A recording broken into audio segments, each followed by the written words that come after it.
The villain protagonist is one of the most loved tropes in fiction. The trope first originated from the play Macbeth by William Shakespeare, who wrote the story in honor of the new King of England, James I. The concept would then be popularized with films like The Godfather and A Clockwork Orange. A protagonist doesn't have to be a hero, he just needs to be interesting. But there are some cases in which a story wants you to think the protagonist has to be a hero, and that brings us to one of the most frustrating tropes in fiction. The concept of a villain protagonist can be divided into 4 different categories. The first one is the Dark Messiah, or tragedy hero. This is what first comes to mind when hearing about the villain protagonist, as it's the first rendition of this trope, originally coming from Shakespeare's play Macbeth, a story about a man who was driven mad over the concept of fate in the future. This is usually a character who starts as a hero to help those they care about, but after a series of trauma and misery, is forced to become a villain. Macbeth would later set the road for characters like Paul Atreides, Anakin Skywalker, Walter White, and Eren Yeager. Next is the redeemed villain, which is the inverse of the Dark Messiah trope, where instead of the protagonist becoming a villain through trauma and pain, the protagonist starts as a villain and slowly redeems himself. Examples of this would include Blitzo from Hell of a Boss, Rick Sanchez from Rick and Morty, Gru from Despicable Me, and yes, Megamind. But some villains aren't meant to be sympathized, and that is what the absolute monster trope is about. A character who starts as a monster and suffers because of it. Examples of this would be Alex DeLarge from A Clockwork Orange, the Penguin from the Batman Reeves-verse, Adolf Hitler from Downfall, and Patrick Bateman from American Psycho. Then there's the designated hero. This is one you don't see too much of, and yet at the same time it's everywhere. A designated hero isn't a villain trope the same way a tragedy hero is considered a villain trope. If that were the case, that would mean Peter Griffin would be lumped into the same category as Eren Yeager, or Poppy from Trolls would be the same as Kim from Better Call Saul, which makes no sense. What separates a designated hero from other villain protagonists is how the character is treated by the narrative and how the narrative treats the people they interact with. My name is Sir Toaster from Gamers Theater. Welcome to another video where we'll be discussing the worst villain trope in fiction, the designated hero. Be sure to leave a like, subscribe, and comment down below your thoughts and suggestions. I make content regarding various forms of media from movies, books, TV shows, and video games, often reviews or analysis. So if you're new here and are interested, stick around. Hi, my name is Philip, and I have a question about when you're writing the different conflicts in Westeros. Do you ever personally pick any sides, or feel that one side fights for a more just cause objectively than the other? Yeah, certainly. I mean, I've often said that I believe in gray characters. I don't believe in black and white characters. I don't want to write the band of heroes on one side and the orcs on the other side. But that's not to say that that all characters are equally gray. Some are very dark gray, and some are mostly white, but they still have occasional flaws in them.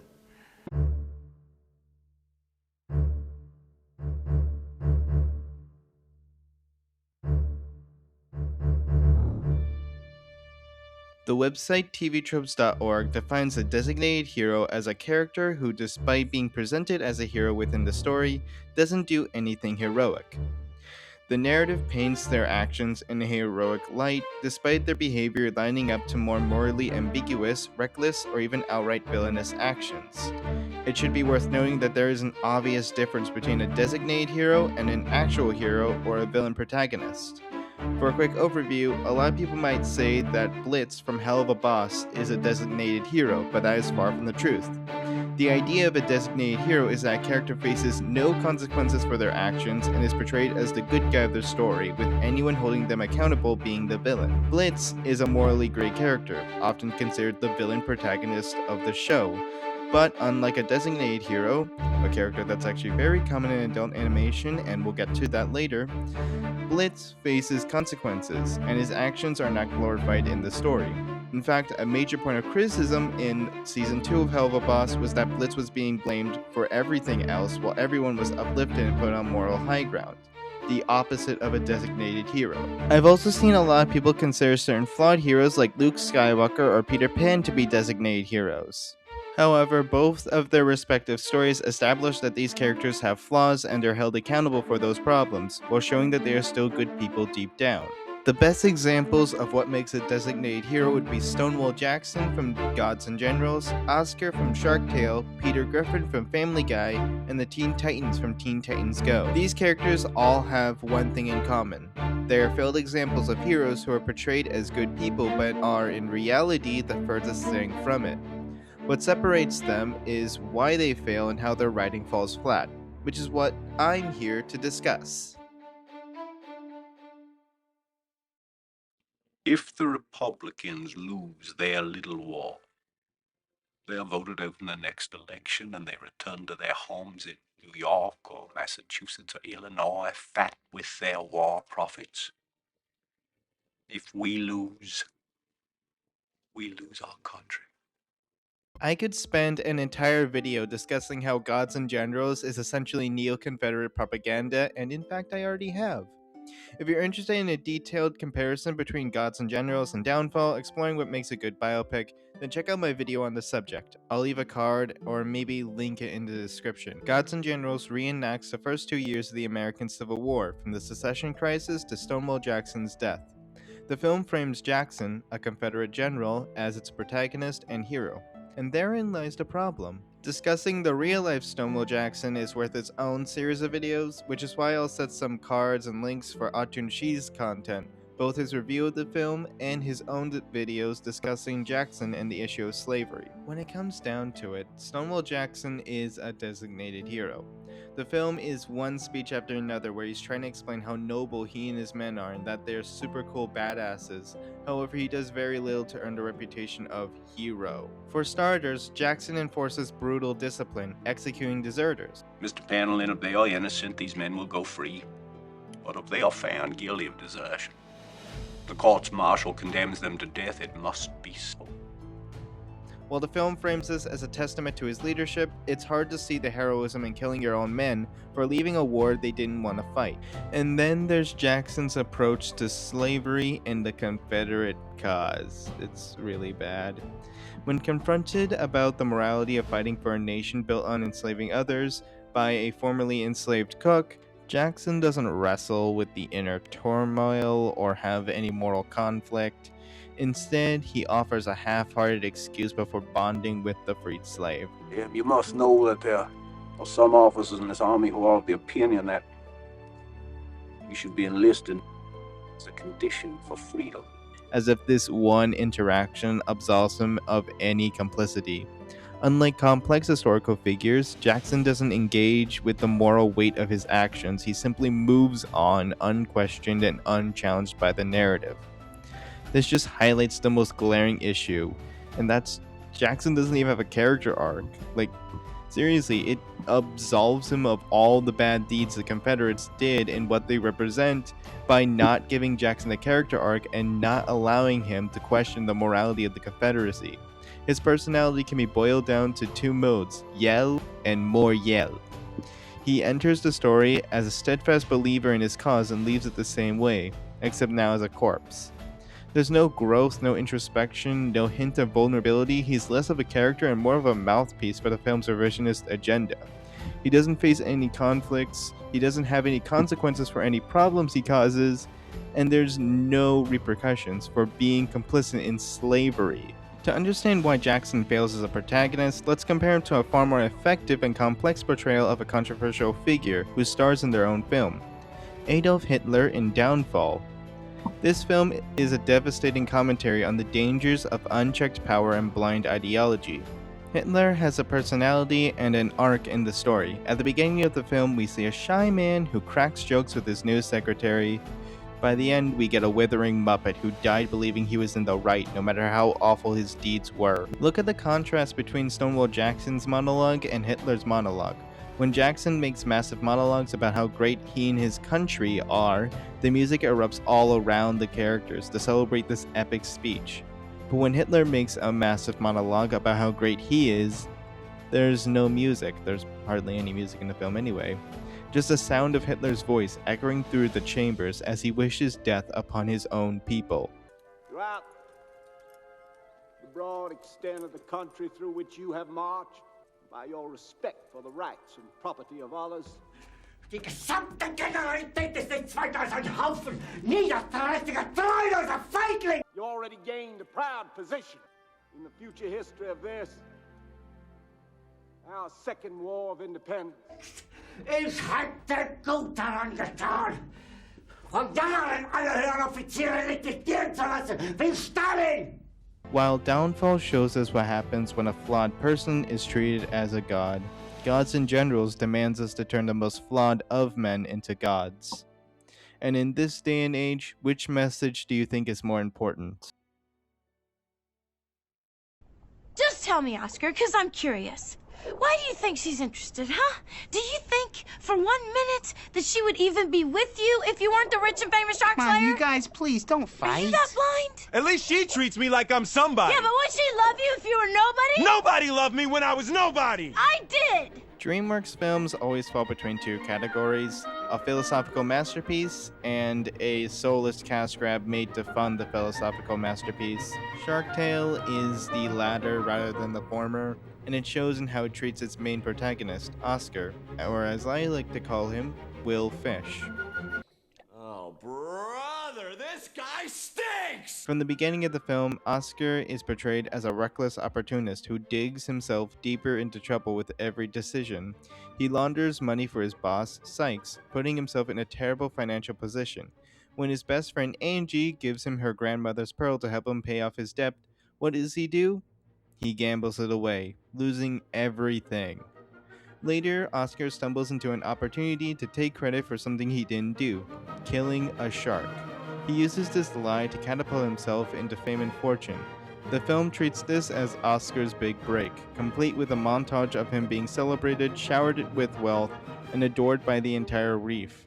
It's a classic hero's journey montage, but here's the problem.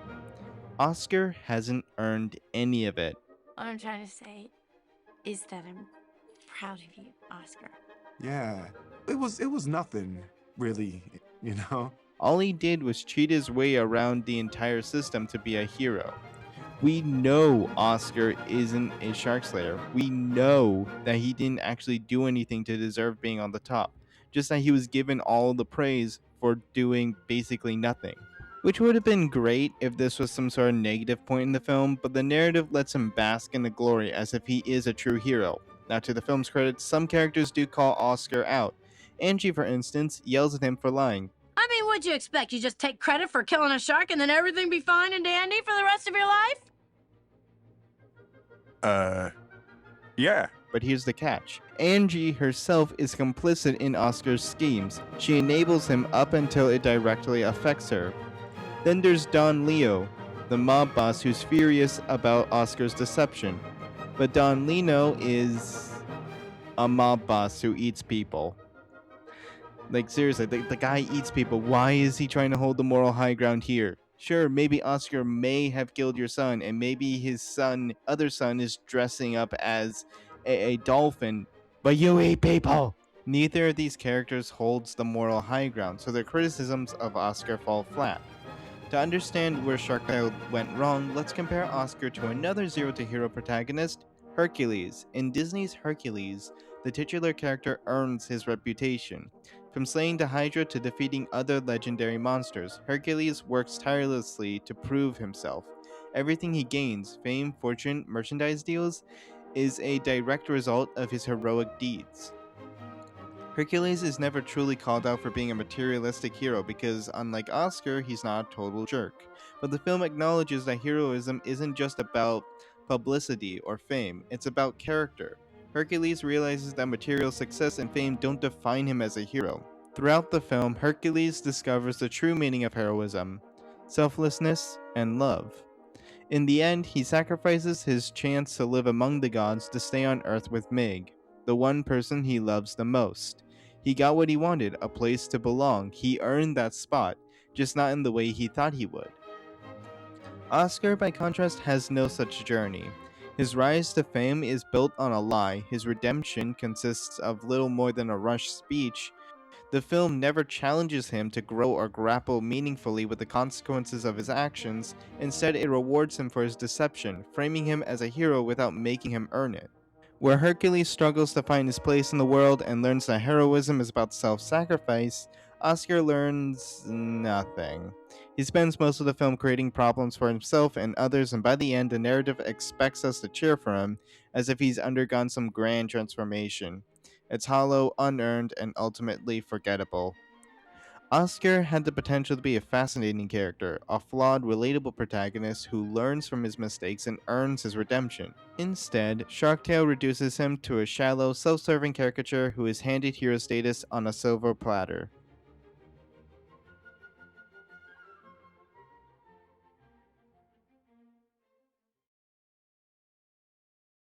The fact that you are being abused has affected my life in the following ways. The sister that I knew and loved growing up no longer exists. The person I see before me now is just a punching bag. And I call you person and not woman because a woman is a strong, beautiful, vibrant creature. A woman embraces life. A woman makes choices to make her life better. Sadly, the fact that you are with Jeff proves to me that you have made a choice to make your life worse. I guess I was kind of a little harsh on Oscar in his section. Sure, he does bad things and is considered a good guy without consequence, but Shark Tale doesn't instill any bad lessons in children, because Oscar does still have some sort of redemption, even if it's half-baked and forced. Thus, the audience, especially young children, won't grow up thinking it's okay to scam or trick people. That can't be said for other characters in this video. I've already gone over Stonewall Jackson, but here we are with Family Guy. While I'm focusing on specific characters like Peter Griffin and Quagmire, it's an extension of everyone in the show.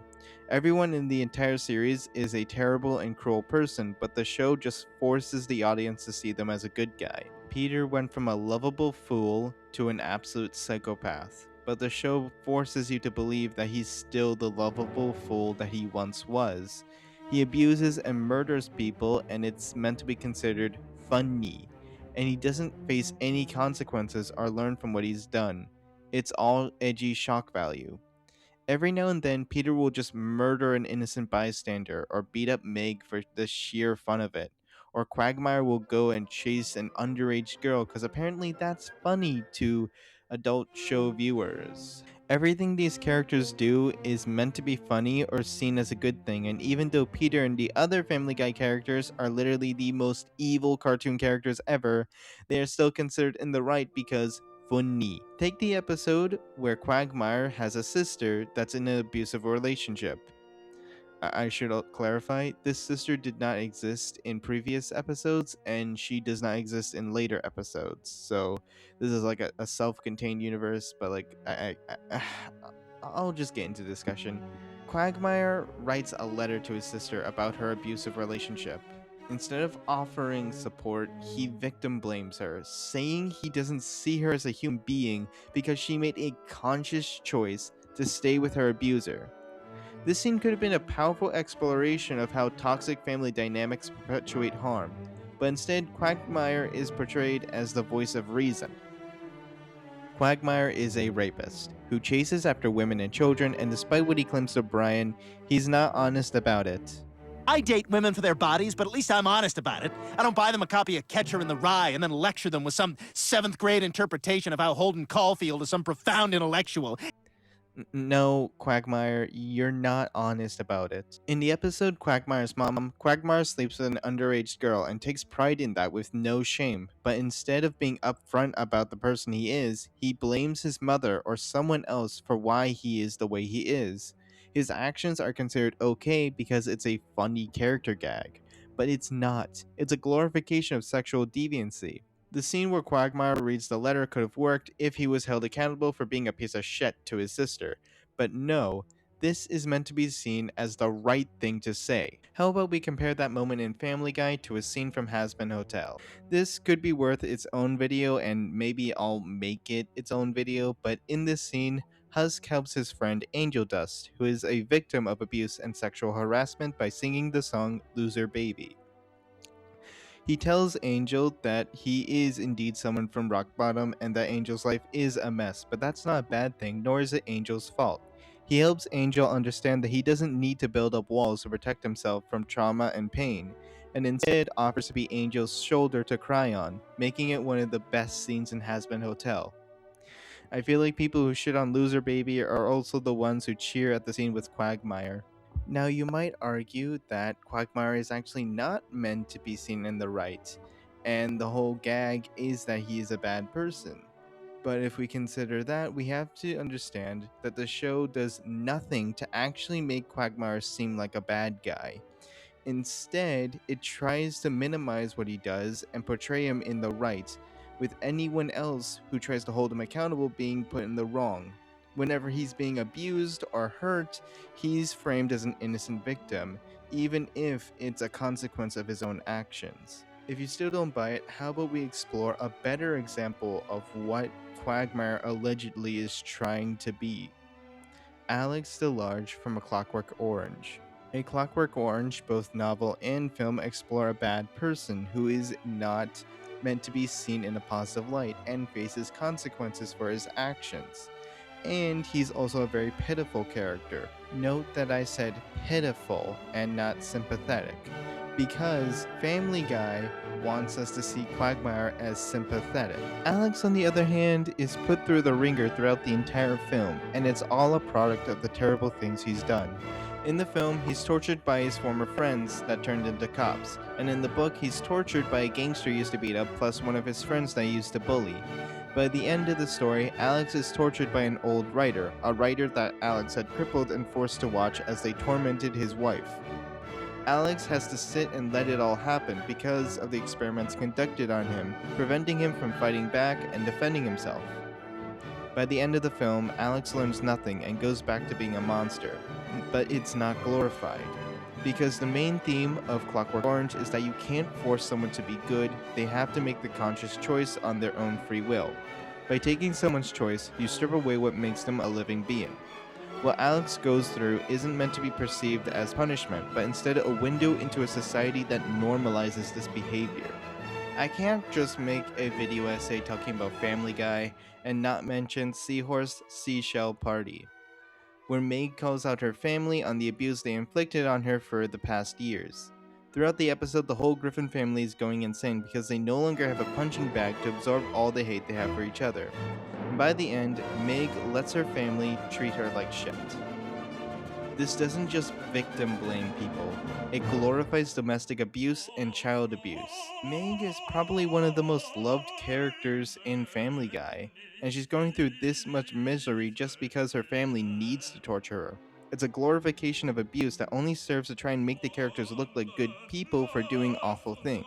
The issues with Family Guy go beyond individual episodes or characters. The show's entire premise has devolved into a celebration of toxic culture. The Griffins, as a family, are some of the most irredeemable characters in animation, yet the narrative insists they're relatable or even admirable. Peter is an abusive father, Lois is an enabling mother, Meg is a victim forced to accept her suffering, Brian is a self absorbed pseudo intellect, and Quagmire is a manipulative predator. Every character is framed as a hero in their own way, despite everyone embodying traits that are anything but heroic.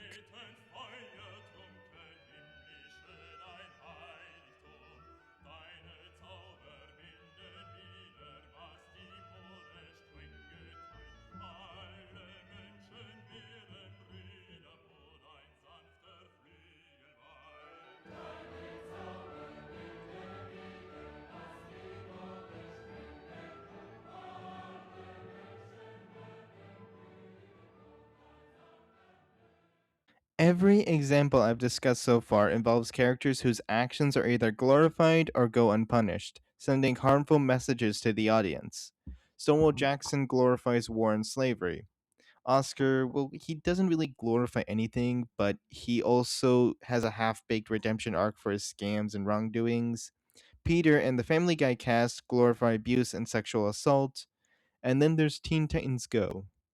Outside of the whole "you ruined my childhood" BS, coming from someone that grew up on actually both shows, there's the case of the fact that Teen Titans Go tends to glorify bullying and often teaches kids bad lessons, or actually, at least from the early years of Teen Titans Go. As someone who watched Teen Titans Go as a kid, I can admit there were some funny episodes here and there, but more often than not, the show left me confused. For every decent lesson it tried to teach, some of the episodes completely missed the mark, glorifying bad behavior or sending the wrong message entirely. Yes, admittedly, there were plenty of good episodes, and they did teach some decent lessons, but in other cases, both later on and more recently, the characters kind of felt like a PG version of the Family Guy cast.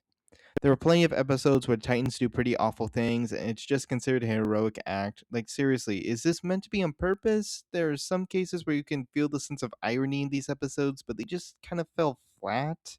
In the episode Boys vs. Girls, what Robin does is literally poison Starfire and Raven with cooties just to get them to say that boys are better than girls, which goes horribly wrong. And then the entire thing ends with how sexism is apparently okay. Like, none of the boys learn how immature they're being, and they just go back to the start of the episode. There's meant to be some case of sarcasm, but it just falls apart.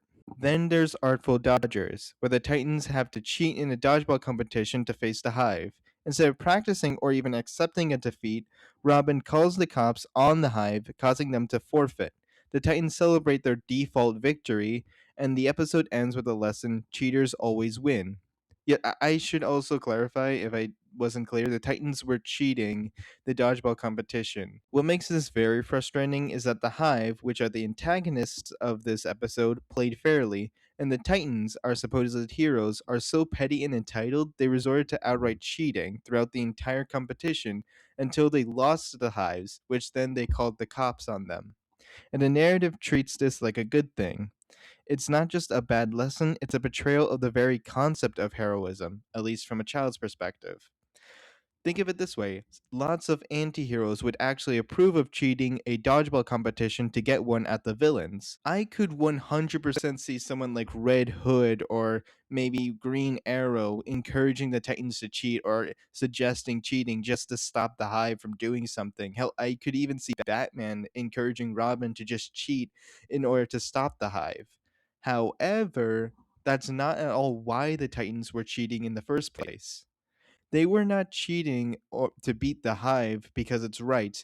They only cared about victory and the reward.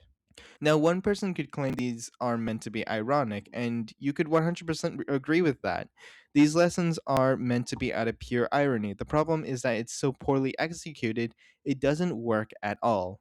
Instead, the audience is left with the impression that this behavior is acceptable.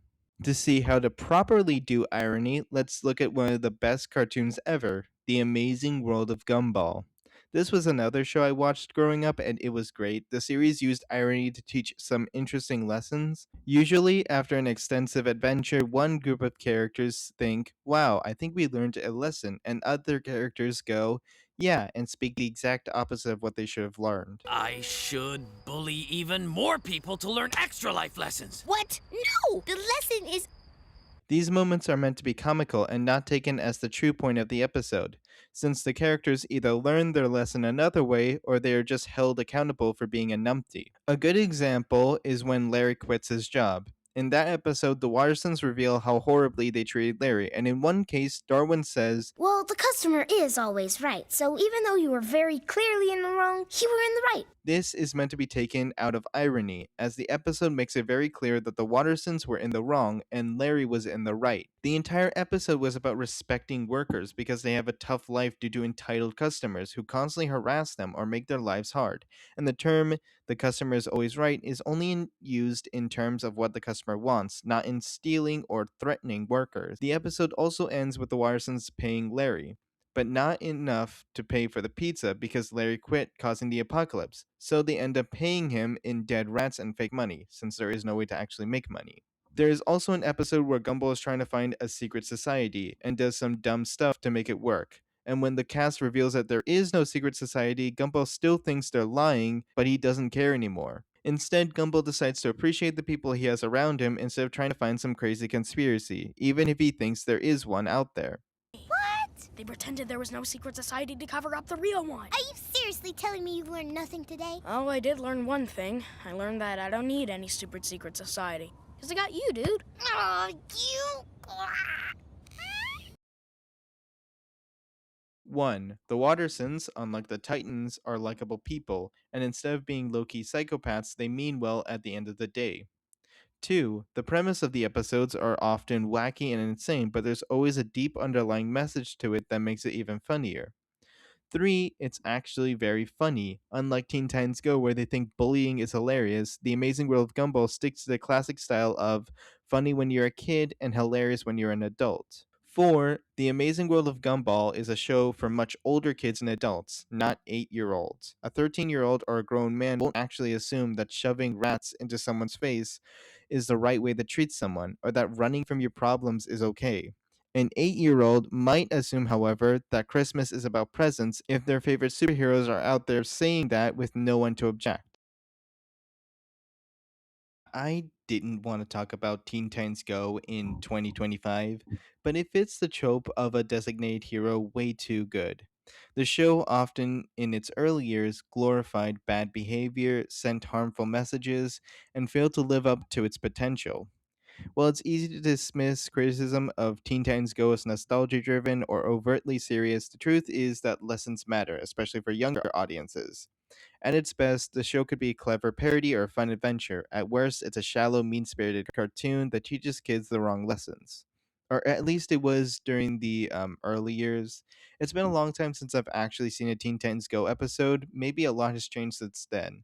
I do remember a lot of episodes where they taught things like finance and corruption, but I'd rather they focus on random misadventures or just satirizing DC content, because those were always the better episodes.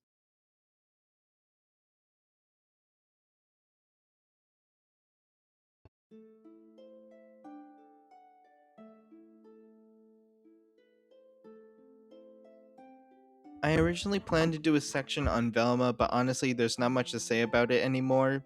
At best, Velma is a bully. At worst, she's a racist criminal. The show's narrative does little to try and redeem her or make her actions meaningful, which places her firmly in the designated heroes category.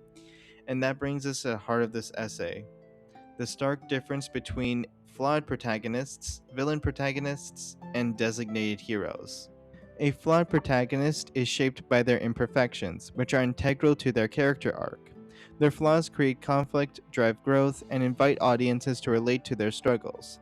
A villain protagonist, like Eren Yeager, Walter White, or Macbeth, is an immoral person, but their stories challenge us to grapple with complex questions about morality, power, and the human condition. A designated hero, on the other hand, is an immoral person whose flaws are treated like a virtue.